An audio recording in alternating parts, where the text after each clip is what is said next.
¿Y si te dijera que algo está pasando ahora mismo, en 2025 y 2026? Y encaja con una profecía de hace más de 100 años, y que casi nadie está uniendo los puntos.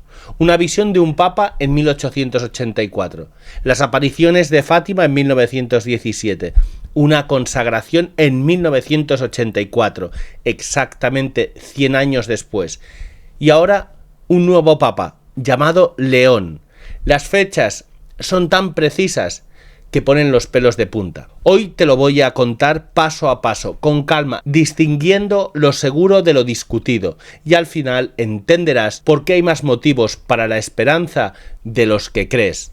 Quédate. Nuestra historia empieza el 13 de octubre de 1884.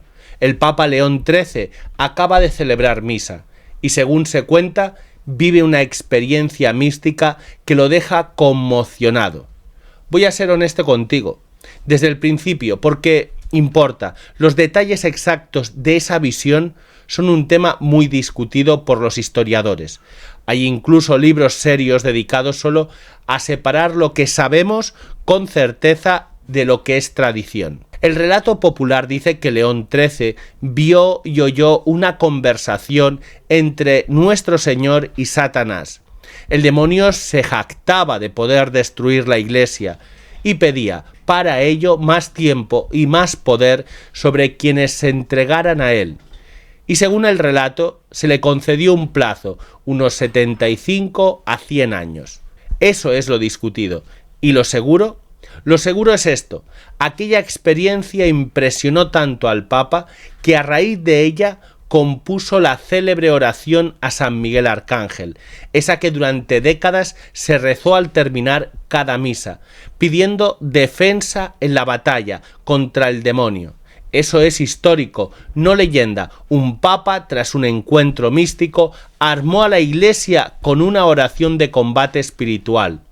Guárdate ese plazo de los 100 años, porque las fechas que vienen ahora son asombrosas. Avancemos 33 años. Estamos en 1917, en plena Primera Guerra Mundial. En Fátima, Portugal, la Virgen María se aparece a 3 pastorcitos y les trae avisos muy concretos. Les muestra una visión del infierno. Les advierte de que si los hombres no se convierten, Rusia esparcirá sus errores por el mundo.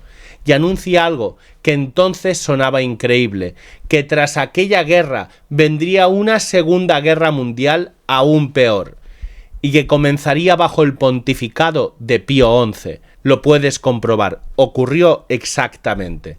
Una niña sin estudios, en mitad del campo portugués, acertó el mayor cataclismo del siglo XX antes de que sucediera. Pero la Virgen quiso dejar un sello que nadie pudiera negar.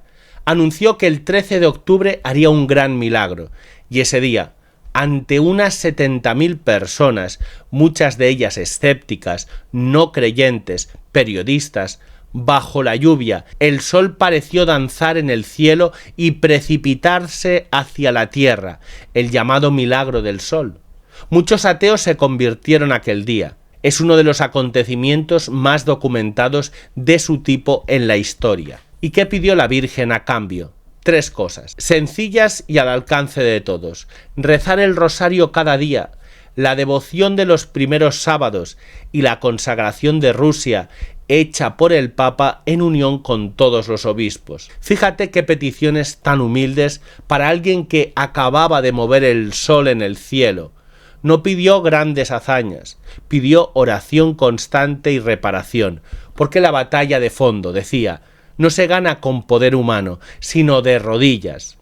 Y sobre todo, dejó una promesa que lo cambia todo: al final, mi inmaculado corazón triunfará. Subráyalo. La Virgen no anuncia una derrota, anuncia una victoria segura. No dijo quizá, dijo triunfará. Y esa promesa es la columna de todo este vídeo. Pase lo que pase, sabemos cómo termina la historia. Ahora une las fechas conmigo, porque aquí es donde se erizan los cabellos. 13 de mayo de 1981, fiesta de la Virgen de Fátima. un asesino dispara a quemarropa contra San Juan Pablo II en la plaza de San Pedro. Debería haber muerto. Y sin embargo, la bala no acabó con él. El propio Papa lo resumió así: una mano disparó la bala y otra mano la guió. Estaba convencido de que la Virgen de Fátima le había salvado la vida ese día, y mandó engastar aquella bala en la corona de la imagen de la Virgen de Fátima, donde sigue. ¿Por qué se sintió en deuda con la Virgen? Porque ella había pedido la consagración de Rusia, y hasta 1981 no se había hecho como ella la pidió. Así que el 25 de marzo de 1984, Juan Pablo II consagró el mundo entero, y en su intención especialmente Rusia, al Inmaculado Corazón de María, en unión con los obispos del mundo. Y aquí hay un detalle que se cuenta y que pone la piel de gallina. En aquel momento había una enorme presión política para que el Papa no pronunciara la palabra Rusia en voz alta. Nombrar a un solo país habría sido un terremoto diplomático en plena Guerra Fría. Se cuenta que leyendo la oración, Juan Pablo II llegó al punto en que podía decir Rusia o callarla, y se detuvo. Una pausa larga, de varios segundos, en silencio, y luego continuó. Cuando después le preguntaron cómo había sido consagrar el mundo al Inmaculado Corazón, respondió con estas palabras: y Rusia. En su corazón, en aquel silencio, había consagrado a Rusia, aunque sus labios no lo dijeran en voz alta. Y aquí está el detalle que paraliza.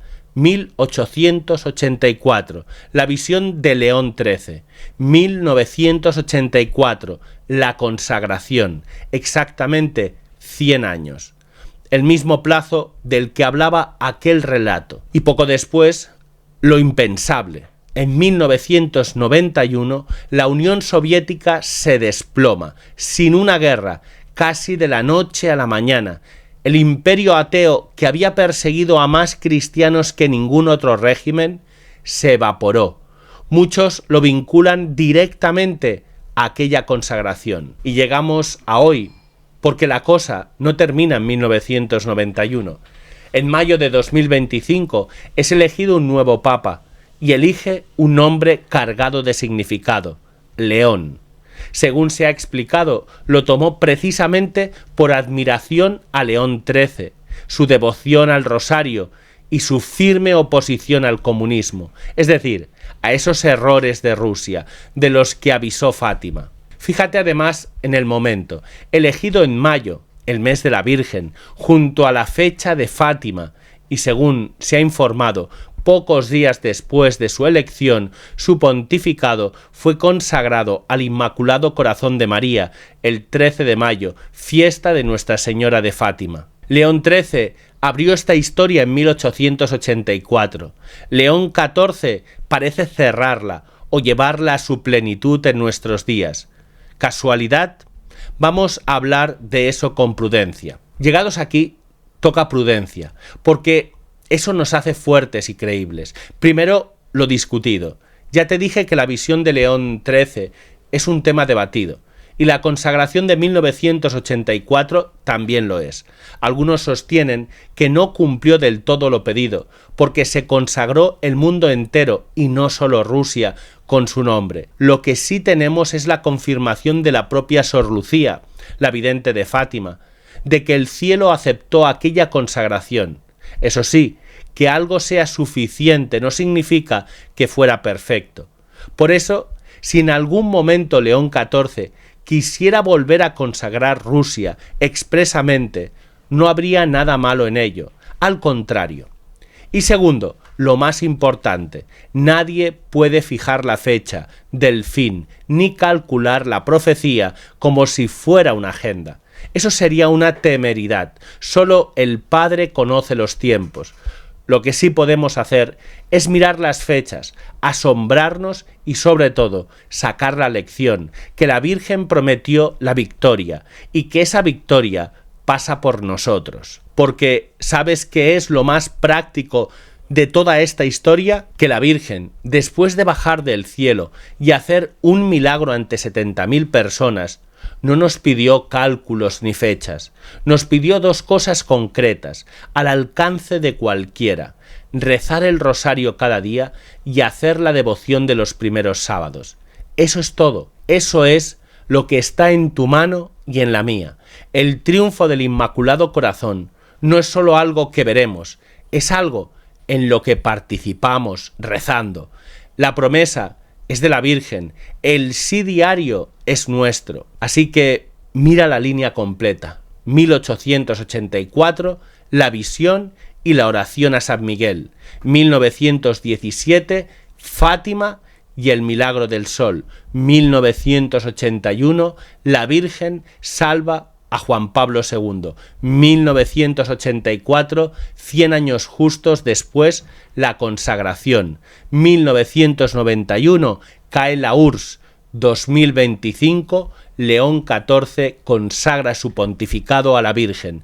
No te digo que sea matemática del fin del mundo, te digo que hay motivos para una esperanza enorme, que el Espíritu de Dios se está moviendo y que la última palabra la tiene la Virgen. Por eso, hoy te pido tres cosas: rezar hoy el rosario, aunque sea una década, y proponte los primeros sábados. Comparte este vídeo para que más gente recupere la esperanza, y suscríbete y activa la campana, porque vamos a seguir muy de cerca todo lo que se mueve en la Iglesia. Y antes de despedirme, déjame recordarte un libro que viene como anillo al dedo a todo lo que hemos hablado hoy, porque va exactamente de esto, de mantener la fe firme y la esperanza encendida en medio de la tormenta. Se titula Un faro en la tempestad y es un retrato profundo de la vida y el legado de Monseñor José Guerra Campos, obispo de Cuenca y uno de los grandes defensores de la fe y de la tradición en la España reciente. Guerra Campos fue precisamente eso, un faro, un pastor que cuando todo a su alrededor parecía oscurecerse, no doblegó la fe, la proclamó con valentía y sin miedo, desde sus inicios como sacerdote hasta su célebre programa de televisión El Octavo Día. El libro es a la vez un homenaje y una guía para reafirmar la fe en tiempos de incertidumbre. Lleva prólogo de Monseñor José Ignacio Munilla, obispo de Orihuela, Alicante. Si este vídeo te ha dado esperanza, este libro te la va a reforzar. Tienes el enlace de compra en la descripción. Que Nuestra Señora de Fátima nos cubra con su manto y que su Inmaculado Corazón, que ya tiene prometida la victoria, triunfe también en tu vida. Hasta el próximo vídeo.